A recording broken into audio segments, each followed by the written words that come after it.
Hi, తెలుగువారి గొప్పతనం గురించి నారాయణ రెడ్డి గారి మాటల్లో విందాం. మా ఛానల్ని సబ్స్క్రైబ్ చేసుకోండి. ఏం కావాలి కదూ? అవునండి, తెలుగు సభలను నేను పాడాలి.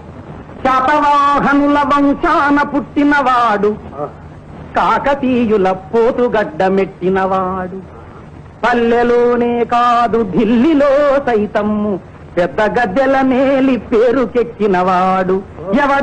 ఎవడు వాడు? ఇంకెవడయ్య తెలుగువాడు, ఇంకెవడయ్య తెలుగువాడు. ఇంతేనా మరి?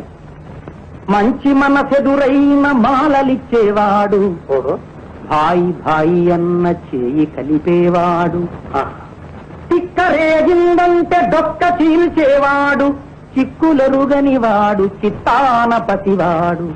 ఎవడు వాడు? ఇంకెవడయ్య తెలుగువాడు. ఇంకా వినండి. పంచె కట్టుటలో ప్రపంచాన మొనగాడు, కండువా లేనిదే గడప దాటనివాడు. పంచె కట్టుటలో ప్రపంచాన మొనగాడు, కండువా ఇదే గడప దాటనివాడు. పంచభక్ష్యాలు తన కంచాన వడ్డించ గోంగూర కోసమై గుటకలేసేవాడు. ఎవడు వాడు? ఇంకెవడయ్య తెలుగువాడు, ఇంకెవడయ్య తెలుగువాడు. అందుకే నారాయణ రెడ్డి గారు అన్నారు. ఏమండి, నా